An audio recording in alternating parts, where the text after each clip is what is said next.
Well, welcome to Before and After, hosted by the lovely Vince and myself, Spence. This is a podcast where we're going to review movies, music, shows, and games, and even talk about the news. But we're going to be talking about our expectations before we experience these things, and then after, to see how much we've changed or see just how much we either loved something or really hated it. Our first topic of the day is going to be the new Ted Bundy film on Netflix. Zac Efron is the star of it. I mean, it's a big name to bring into it. That is a big name, yes. Now, Ted Bundy was a good-looking guy, apparently. I mean,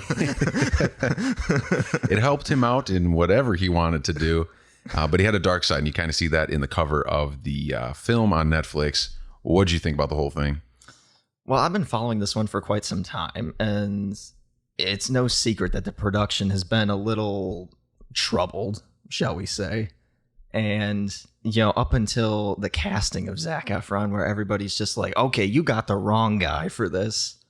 I personally don't think they did. Who would play it better, do you think? You know, I always love playing the game of like, oh, hey, do you think this person would be as good as this? But it's really hard to picture when somebody else is going to be like, when they're saying like, oh, let's cast the next Wolverine. Who do you want? I'm just like, well, hold on. Let me see who you got first. And then I'll go from there. And then I'll say I hate them. But now, real quick, do you think it matters because Zac Efron, he's done, so many things just from being a teenager till now that we keep seeing him in older roles? Is that a problem to play him as Ted Bundy? Right. Or should we get like a new, fresh, not big time actor just yet? I personally really like that he's going for something really different here. A lot of times you'll see an actor like, Adam Sandler. If all of a sudden he does like these hardcore drama roles or something like that, I would be so shocked the entire time. I'm just like, no, you're the guy from 50 First Dates. This isn't right. But I feel like Zac Efron's different, and I feel like he can suspend the disbelief long enough for us to enjoy this thing. I believe that. I think that's a good way to put that. Now, The rest of the film wise, what are you expecting? What are people like saying about it? So, for starters, the title, extremely wicked, incredibly evil and vile, or I believe this is the title of it. Yeah, that's got to go. I'm just kidding. Is it fine at Ted Bundy?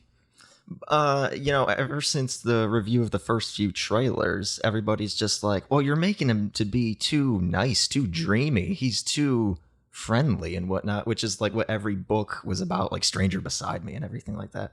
And I think that I'm hoping that once people see it, including myself, that it won't be like that, and that you don't romanticize this character who's obviously horrible, as the title suggests. Yeah, I think 20 minutes into the film, you should find out why he's bad. But was there really a need to make a movie out of it after Netflix already did the documentary? Yeah, exactly. With the director directed the Conversations with a Killer, the Ted Bundy tapes or something like that. I feel like they cover so much. Now, I have seen that. I feel like they cover so much of his backstory and just like how he grew up and whatnot. Well, that's like Making a Murder on Netflix, which they've done before. Okay. Yeah, just like that. So that's what they did. And, I don't really know what else this movie can cover. I just hope that whatever they do, that it's exciting. Let's just say that. In the thing you watched, did they show any pictures or show how gruesome he was? Now, I have only seen a few stills, a few pictures of it. And it's like him with like, I believe it's his wife and his kid. And it's like little kid's birthday party. So it's just like, oh, this guy looks friendly. And I don't want to say that it's just like, oh, I agree with people. They're making him out to look too nice or something. But that image it's going to be chilling to just see where he goes. So I'm not going to lie. I'm interested. All right. So for the next episode, we're going to fully review that one. So far, I mentioned to you right before we started, it made $165,000 US. So obviously Netflix threw it out there thinking it could get an award. Do you think it will before we even see it? Well, based on reviews, it's a little mixed. Now, that's to say a movie like this hasn't ever gotten an award just from mixed reviews. People get that all the time. However, I think it's a little troublesome to see the box office on this thing. You know, Netflix tried to get a production company to release this in theaters, or not Netflix, the filmmakers tried to find a production company and ultimately couldn't find one. And then they tossed it to Netflix. Oh, that's how that happened? Yeah. I believe it was Voltage is the production. Yes. Okay. And that's a little, whenever you see that, that's not a good sign, because then that means, oh, we don't think we're going to make our money back on this. So, you know, the reviews are one thing, but seeing a general lack of disinterest, I feel like I gotta go the under 50% on that one. Oh, Yeah. okay. Interesting. Well, we'll do the full review as I mentioned. This next one we're going to go into is what's next for Marvel. We just saw Avengers Endgame. We saw that. Yes, we did. You know plenty more about that than I do. What comes next? I know we have Spider-Man in a few months, July. Yeah. Beginning of July. Early July. What do they do? I keep seeing things about the kids that they showed in Endgame coming up and filling those roles. Yes. Or what's next? So Kevin Feige, the whole head of Marvel movies, has said that he's going to announce Phase 4, the next set of movies, after Spider-Man releases. So as of right now, we don't know anything concrete. However, we can make a few guesses. Like James Gunn has been hired by Marvel again after the whole firing thing. And so we can just assume Guardians 3 is going to happen. We can also assume that if Sony ups the deal again with Disney, we can get more Spider-Man. In terms of more solo movies like that, obviously Black Panther 2, Captain Marvel 2, they've been talking about wanting to do to implement an Asian American character into the MCU. So a lot of people are thinking, oh, they're going to introduce Shang-Chi, the Kung Fu master that so many people know about. Yeah, my the look on my face showed that. Yeah. Never heard of him. Yeah, I had so many action figures of him as a kid.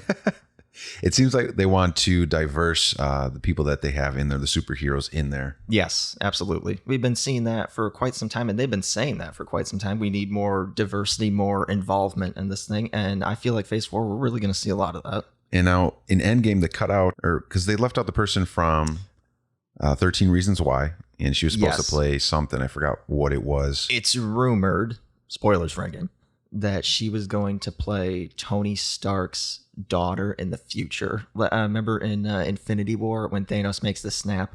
All of a sudden he's in like this orange room with little Gamora, and she's just like, "What did it cost, Daddy?"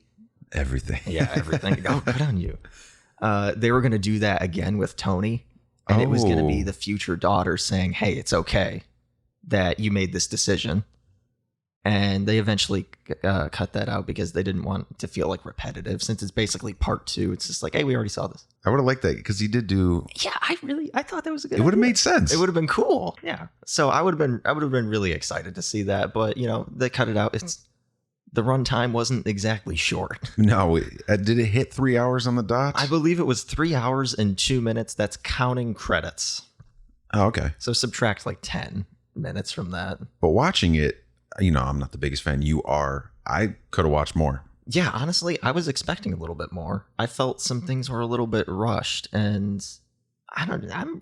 When DVDs come out, I'm a huge DVD guy, physical media for life. I'm really hoping that they include some of those deleted scenes like they usually do. And there has to be a lot. I would imagine. You know, they said they shot like 9+ hours of just movie footage. Like, I kind of want to see that. See, I know in Endgame, a lot of people were gone for most of the film. I just don't think we got enough of everybody. Yes, and that's with all Avengers movies. I mean, I feel like you can't focus on one character. I think that's a lot of people had a lot of gripes with Age of Ultron. They're just like, hey, why is it all about Hulk and Black Widow? Which I was okay with. But, you know, you're going to see that in a lot of Avengers movies. And, you know, that's why they're usually not people's favorites. That you can't focus on more, because you have to look at the grander scale, a larger cast, and obviously a larger villain. So is that why you have to delve into the comic books? Yes, that definitely helps. Whenever you see something and you're just like, oh, I want more, the comics can be a great place to get more of that. Because there's so many different universes, or because there's so many writers that do it, none of the stories, Yes, absolutely. It however, a lot of people don't necessarily do that. You usually think, oh, after the movies, these comic sales got to be booming. They're not. Comic book shops are closing left, right, and sideways. So in terms of, can we expect to see that in the future? I hope so. I hope we'll still get other forms of enjoying these characters other than just the movies every 5 years. But, I think we'll see in the future. Now, as the next topic, we're going to jump from Marvel to DC. We have a new Batman, maybe, in Robert Pattinson. If you don't know who that is, you were Team Edward when you were a teenager or a kid. That's him. Robert Pattinson it looks like he's going to be the new Batman. And just like the Ted Bundy thing, that can go both ways. What have you heard? So everything that we've heard is that it's between him and Nicholas Hoult for who's going to be Batman. But it looks like Robert Pattinson's drawing a bigger crowd. Definitely. It seems like he's the final choice, at least from our perspective. And that isn't without its backlash from you can call them fans. In terms of what I think about this, every single Batman that's been cast up until Michael Keaton, everybody seems to want something different. We saw it with Michael Keaton in that he's a comedic actor. And that the last movie that he did was Mr. Mom. I don't know if you saw that. Oh, that was the last one? It's not Batman. I was thinking Birdcage. It's definitely not Batman, but... So I feel like... I love that movie, personally. Birdman, sorry. That's when he was in Birdcage? Yes. There we go. Birdman. Where he plays another winged guy. And, Val Kilmer had some backlash. George Clooney for sure had backlash. It didn't seem like he enjoyed it. I read some things. He wasn't too happy with that. He was definitely... Apparently he refunded the price of admission to go see it to his friends that saw it and said, hey, by the way, that was horrible. Why did you do this? See, I thought it was great. I watched it as a kid. As a kid, you love it? Yes. I recently went back and watched it. It's not too good. It looks a little bit cheesier, maybe. Absolutely. And he reached out to Robert Pattinson and said, hey, maybe you shouldn't do this. I don't know. Yeah. He shared his experiences. I thought that was interesting. I think we even heard the same with Ben Affleck of saying, hey, don't do this. It's not worth it. I didn't want Ben Affleck to do it personally, but I didn't want Ben Affleck either. However, as a comic fan, he's not my favorite Batman. That's Michael Keaton. Michael Keaton's just great. He's fantastic. But even with Ben Affleck, we got the most comic accurate Batman possible without the killing. I feel like that needs to be. But throughout that movie, it's referencing a novel called The Dark Knight Returns. And honestly, he did a good job with that. So he's not my favorite, but Ben Affleck, he did a really good job. And I wasn't on board with him the whole time either, but I really like what he did with that.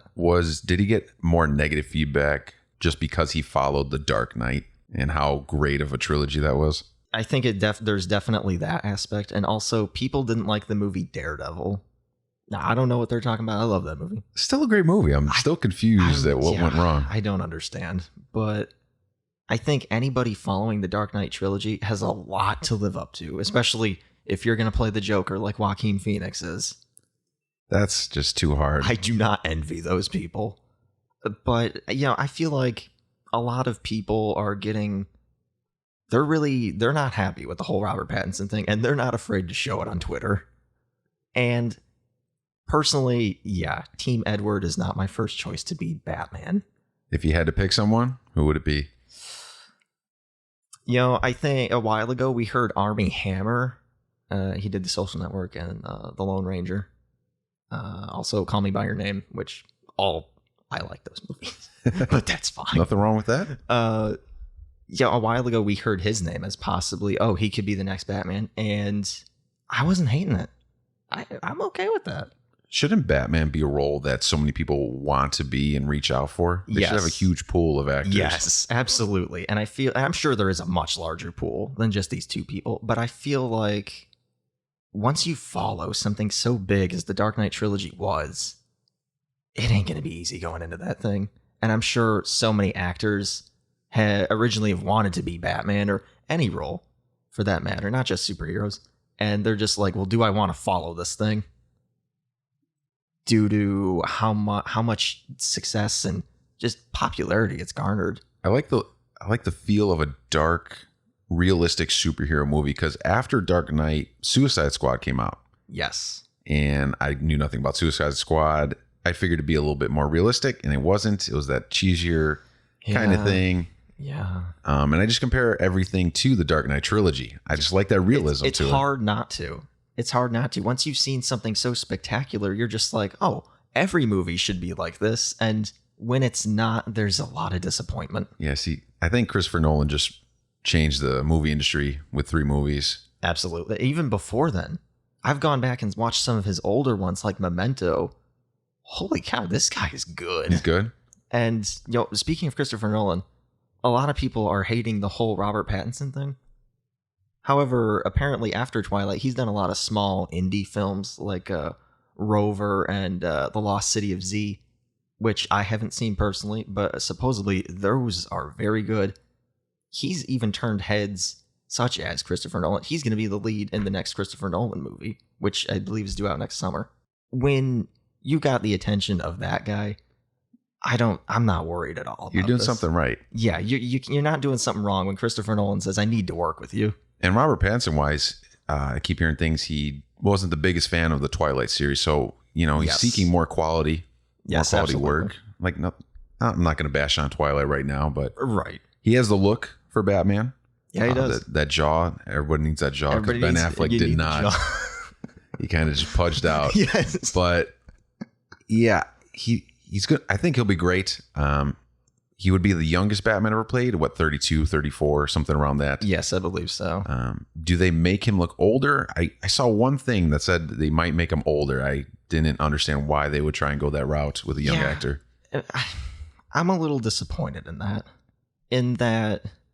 We just got an older Batman. I'm not calling Ben Affleck, super old, but he ain't young. He was like that post Dark Knight-ish age. And, even throughout the movie of Justice League, he's saying, oh, I'm getting too old for this. I'm just like, yeah, I can tell. The Murtaugh rule.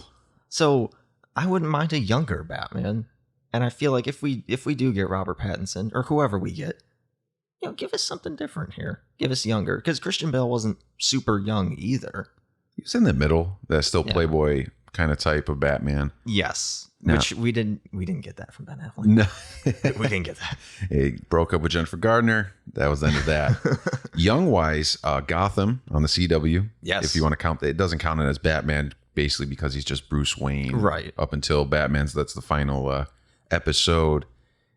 So we have that. We'll jump up to around the 30s with Robert Pattinson. But what we've seen just about every notable bad guy that Batman could face. What does Robert Pattinson do? Well, unfortunately, the stuff that I've been reading, it's going to be the Penguin and Catwoman. That's been done already. And this would be the third Catwoman on screen, and it would be the second Penguin. And not only that, those two have been together in the same movie with Danny DeVito and Michelle Pfeiffer. And I forgot she did it. Was it Halle Berry did it too? Oh, she had her own movie. Oh my gosh, I forgot about that. That's an old one. I completely forgot about that. I'm sure a lot of people want to. Yeah, maybe her too. Oh my gosh. Okay, so that would be the fourth Catwoman. I mean, I would love something new. Batman, you obviously know all of his enemies because you read the comics. Right. So there's different people than what you see in the cinematic universe. Yes. But for people who don't have that background, do they keep want to see the same people? That's true. For people like me, I want to see something, like give me the calendar, man. Like, let's go. And I feel like other people watching that, they're just going to be like, what the heck is this? This is not Joker or something like that. And personally for me, I see an over-reliance on the main characters, your Two-Faces, your Penguins, your Jokers, as awesome as the Joker is. The Joker's great. Would you count Scarecrow as a main villain? No, I wouldn't. Because that was the first Dark Knight. That was the first Batman Nolan Begins movie. And I think him and Ra's al Ghul, like those are great people to have in your movies. Even Bane, he's not top tier quality. But he was even in the George Clooney Batmans. Yes, he was. And obviously one was done much, much better.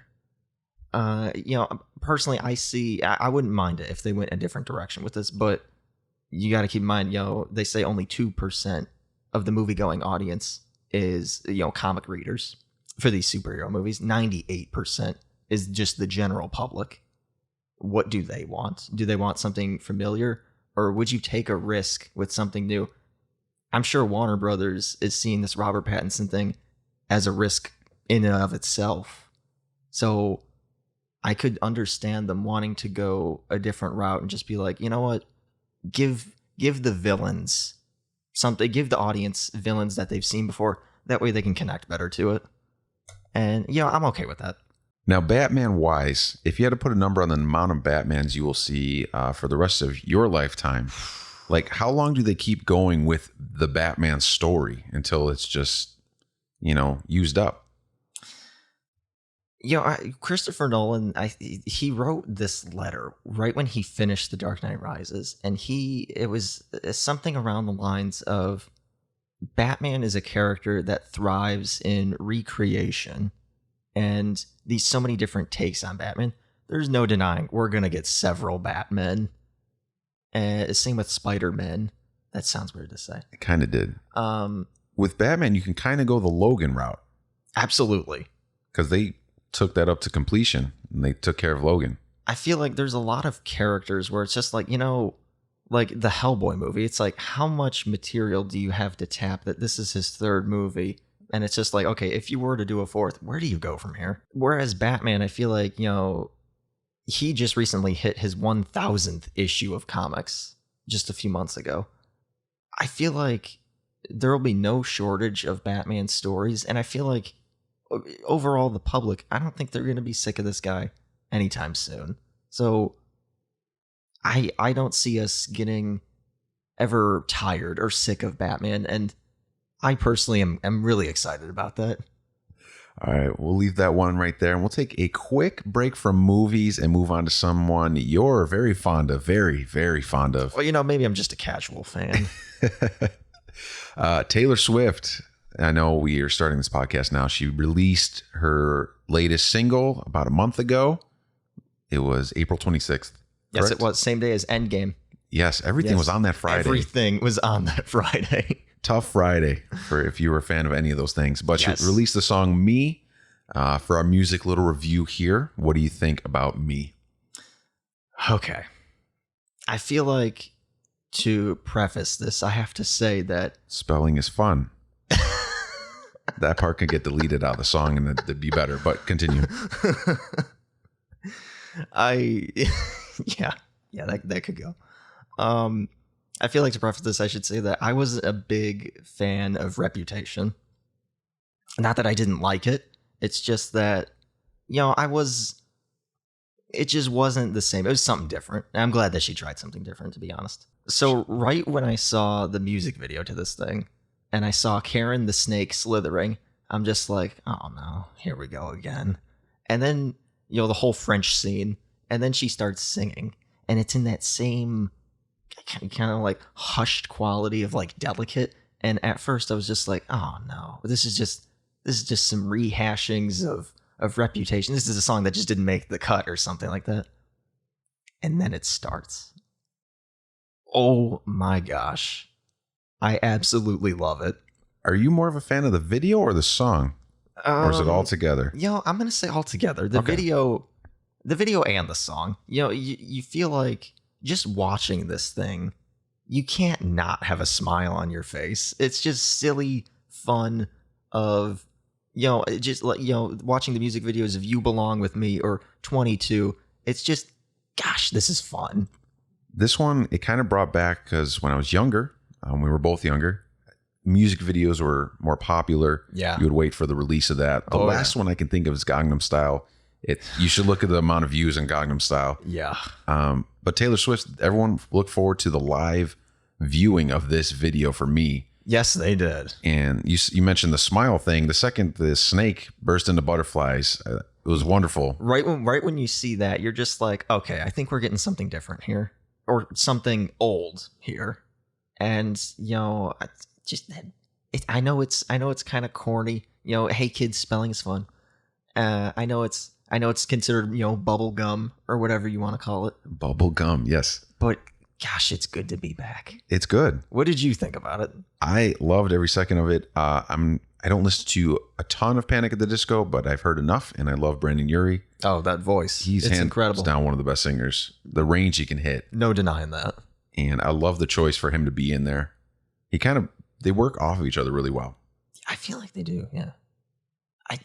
Just the way his voice, honestly, his voice can compliment anybody. I was watching a video, it was like some vocal expert reviewing, he just reviews nothing but Brandon Urie songs, and he reviewed this one, and he was just saying, now he knows a lot of these music terms, falsettos and whatnot. I don't know what that means, but he was just saying, and he was playing small clips of all the different sounds and voices that Brandon Urie can do. Holy cow, this guy is amazing. I was kind of hoping he'd be in more songs on her new album. I don't know about you. Yeah, originally, whenever you hear about a Taylor Swift collaboration, you got Ed Sheeran, you got Future, and I'm trying to think. Yeah, she did multiple with Ed Sheeran, I believe. 2 with Ed Sheeran, then 1 Future with was, Future, and I hope I'm not blanking on it, but there's maybe one more. There might be one more. And, those aren't bad, but they're not my favorites. This is some top tier.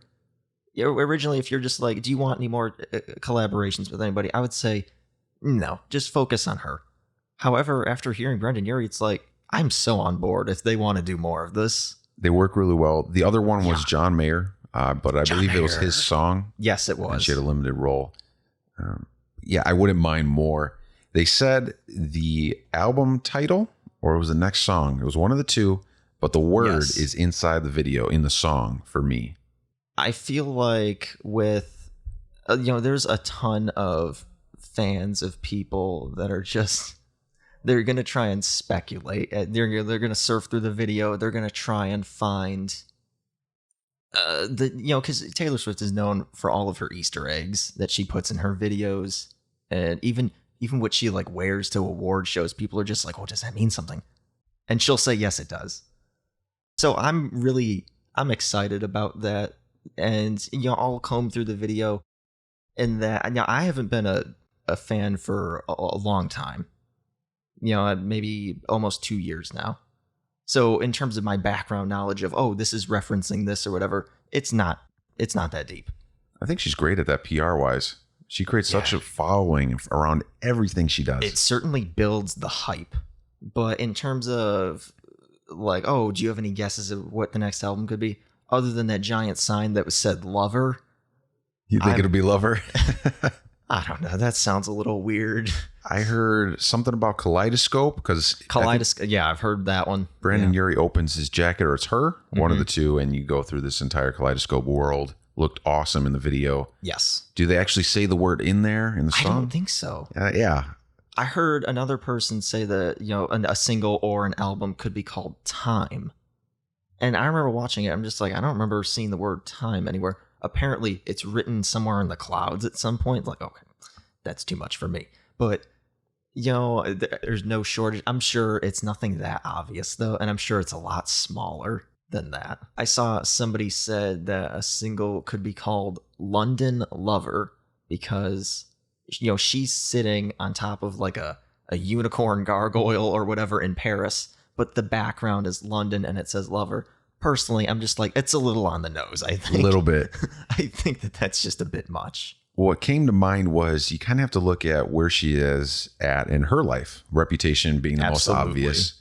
Where's she at now? Because I believe she has a boyfriend. It's not talked about as much. Yes. Joe Alwyn, the actor. Doesn't sound like he's great. He's in a lot of like Oscar caliber movies. All right, maybe we'll review him one day. Yeah, so I'm hoping to see him one day. But in terms of like anything big he's been in, no, there's nothing that major.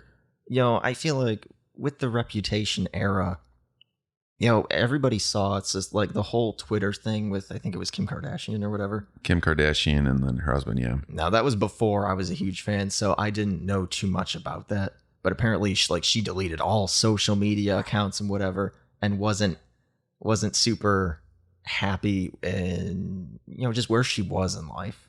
Whereas this one, I feel like she's in a much better place.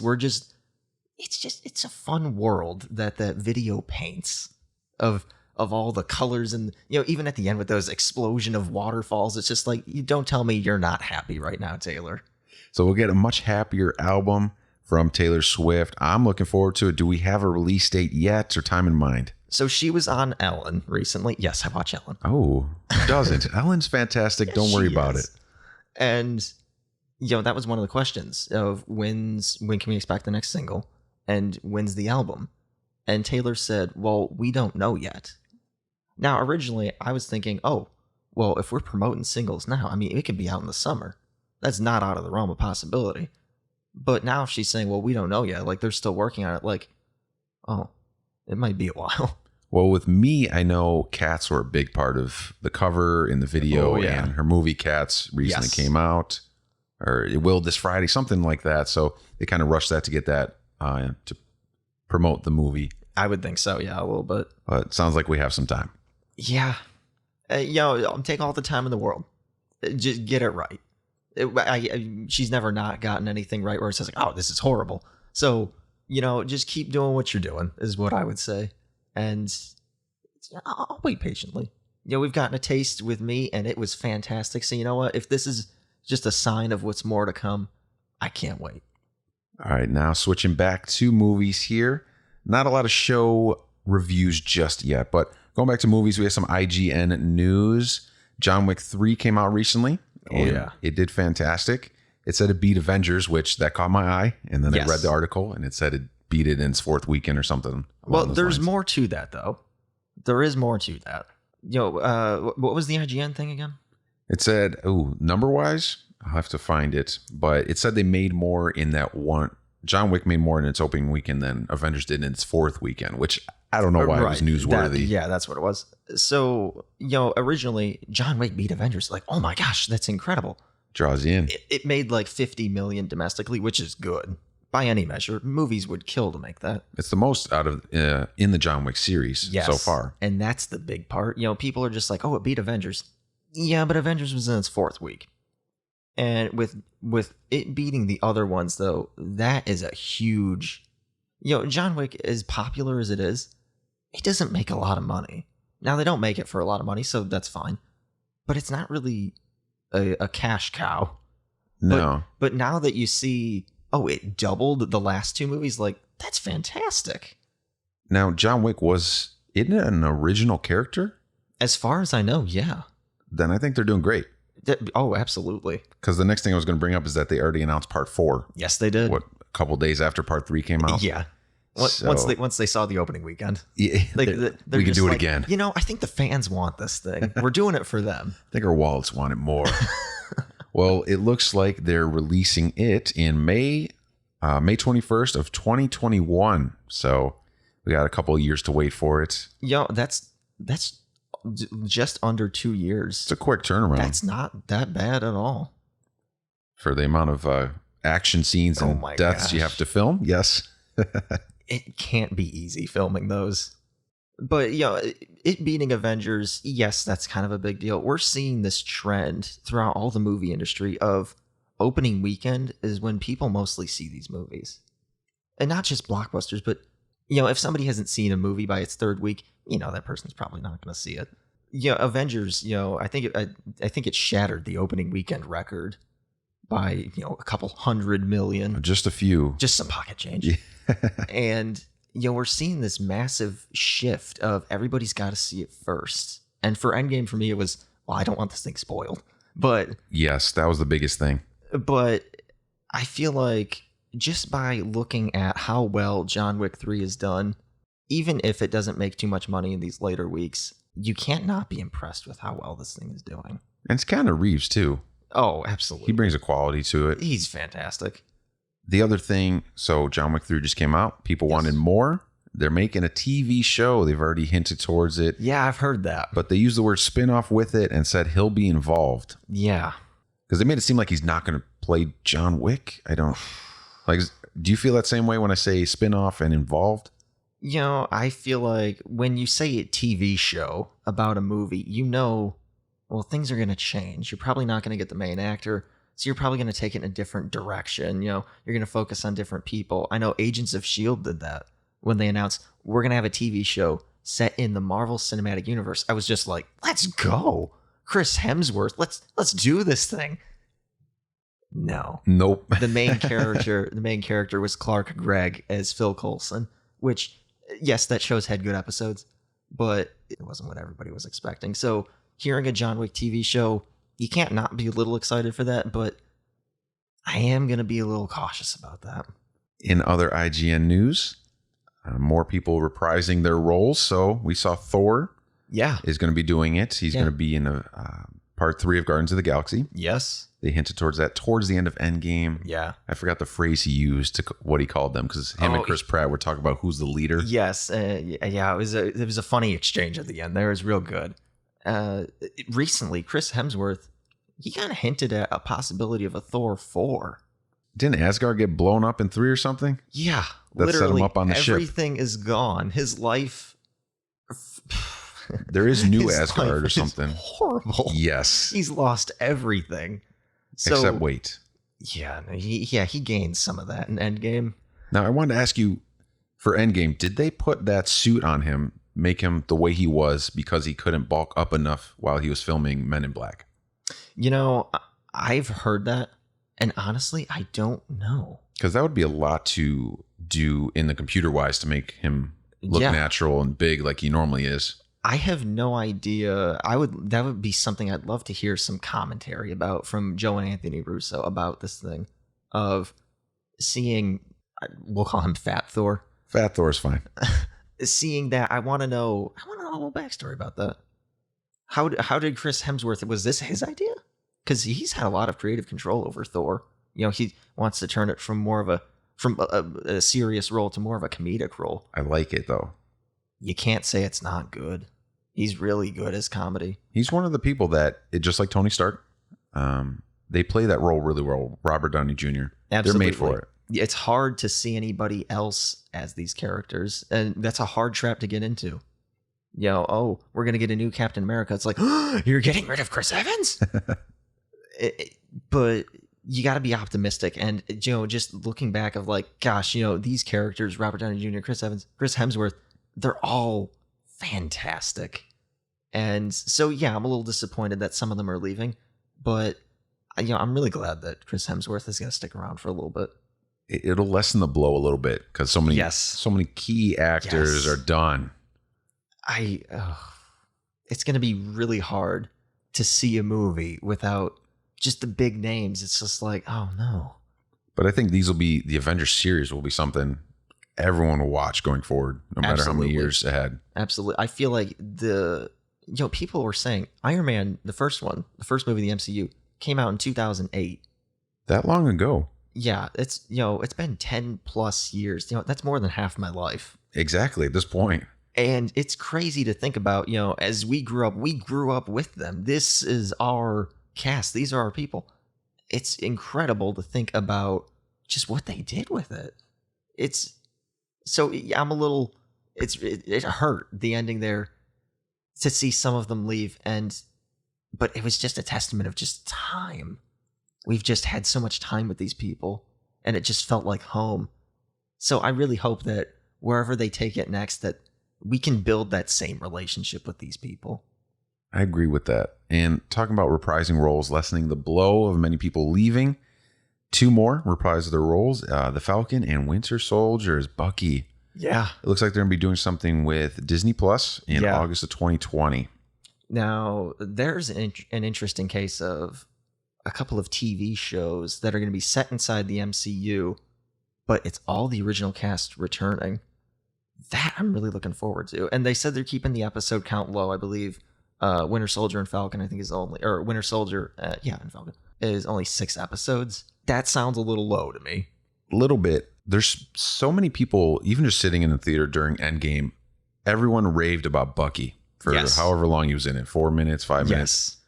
10 seconds. 10 seconds. Regardless, I think he does need his own thing for how much people already love him from his limited role. Yeah. I know he did plenty with Captain America, but the Falcon, is he going to draw that much of a crowd?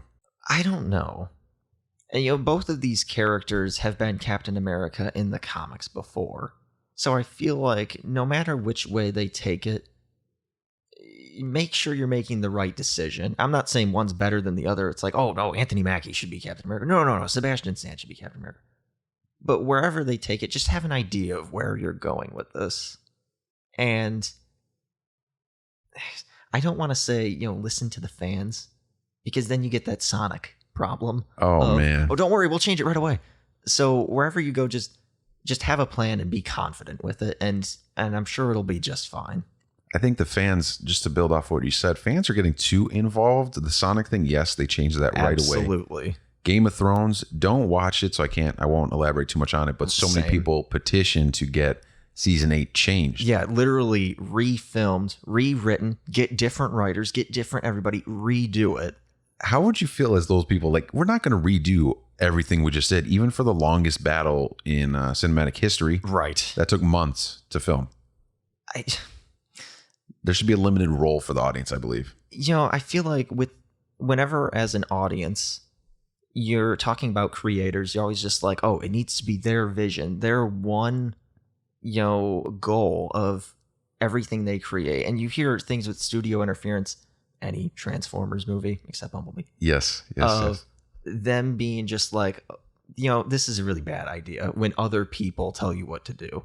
And I feel like, so, as a fan, you're just like, oh, they should have all the creative control in the world. But then when you see something you don't like, well, then the tables are turned. Then, oh, no. It needs to be like this. It's really hard to do, but as fans, you gotta not. I know the Sonic thing, and yes, that Sonic looked horrible. There was a much needed change, so that one is an anomaly. I'm gonna let slide for now. But as fans, I feel like, as filmmakers, if they go and say, okay, we'll change it, I feel like that sets a bad precedent for the future. Because think about this Game of Thrones thing. It'll never happen. Remaking season 8, I believe. Oh, they're done. But imagine if they did. Oh, don't worry. We'll go back and change that too. And you're putting just so much control into the fans. And these fans, they've been with it since the start of anything. And I feel like they have a lot of love, and they have a lot of just interest in these characters. But you gotta just let it play out. I've seen things in movies where I'm just like, well, I wouldn't have done that. Oh, that's a bad idea. But as fans, you gotta understand that's what the filmmaker wanted.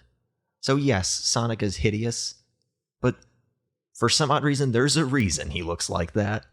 So if we see filmmakers going back on their decisions, I feel like it could set a bad precedent for the future. But what do you think about that? I don't see it in a lot of popular other movies. So Avengers, I haven't heard anything with that. But social media is such a big problem with it. That's how Sonic got changed. Absolutely. The whole Twitter campaign or whatever that was. That was huge. So I think that just needs to be lessened if they're going to do that. Stick with what they're doing, because there's a reason. Every scene in a movie has a reason, and everything and every prop has a reason to be in there. So just stick with it. And couldn't have said it better. Game of Thrones, they killed off important characters in the end. Some people didn't like that. Yeah. Which that's what the show's notorious for doing. Nothing was fair in Game of Thrones. Right. So you just have to deal with it at certain points. I know seeing that death and things related to it is tough. Absolutely. But it might be needed. Especially if it's like your favorite character or something leaving. But just see it through. See it up until the end. People were petitioning, oh, remake season 8. I'm pretty sure after the first few episodes aired, it's like, it's not even done yet. Hold on. Yeah, we got a lot more. Every episode was an hour and a half or so. Oh, plenty more to show. So long. I feel like see it up until the end. And then you can make any, judgments you want, but don't force anybody. Don't force them to do everything that you want. That could be bad. Now, with Game of Thrones, nobody complained, or Game of Thrones people do complain. Oh, people complain. Avengers Endgame took a little while to come out. A lot of people were speculating Captain America was going to die instead of Iron Man. Oh, they've been speculating that one since, I believe, was it Avengers 2, where they're just like, oh, it's over. Cap's going to die in this one. I wasn't ready for it then. Still not ready now. Oh, I'm never ready for that. But it didn't seem like there's, people aren't petitioning to get it changed, that Robert Downey Jr.'s character is just done, Right. So what's the difference between those two films? They're both extremely popular. You know what I mean? I think it's the fan service. you have so many references of so many things in Endgame where you can't not just look at it and be like, this one's for the fans. Whereas with Sonic, you'll see that image of him and you're just being like, as a Sonic fan, I don't ever remember him looking like that. His legs were too thick. They were too normal looking, like a person. Everything just looked weird about him. Oh, man. He had like weird teeth. He had like people teeth or something like that. They tried to make him look real, but it's Sonic the Hedgehog. It's already not real in the first place. It's crazy. Stick with it. It's zany. I think that's why, this Detective Pikachu is doing so well. That's for the fans. Now, I'm not a big Pokemon fan, but I can't help but notice and be like, that looks just like the image on, you'll see on the trading cards and whatnot. Yeah, so why wouldn't they do that with Sonic? I feel like the filmmakers needed a sense of, we need to do this for the fans because they're the ones that are going to see it first. And when you go against them, I don't want to say backstab. When you go against them, that's not a good start. So I feel like with the Avengers, what they've been able to do is, since the start of it with Iron Man, everything about this has just been that universe building aspect of getting these characters and getting the audience involved with it, where that anything that happened in the end, whether you didn't in Endgame, whether you didn't like it or not, you can't help but notice, just be like, this is the culmination. This is the end of everything, and it's for us. And you might not like some decisions that they go about with it, but you can't help but notice and just be like, it was a real good ride. So I feel like you need to, don't do everything your fans say, but pay attention to them, like with Sonic. Just pay attention. Well, with that's going to do it for this first episode of Before and After. We mentioned earlier we're going to do a full review in the next episode for Ted Bundy on Netflix. Zac Efron with his 8-pack. I don't know if Ted Bundy had an 8-pack, but we'll talk about that in the next episode. Thank you for listening. I'm Vince. And I'm Spence. We'll tune in next time. Bye-bye.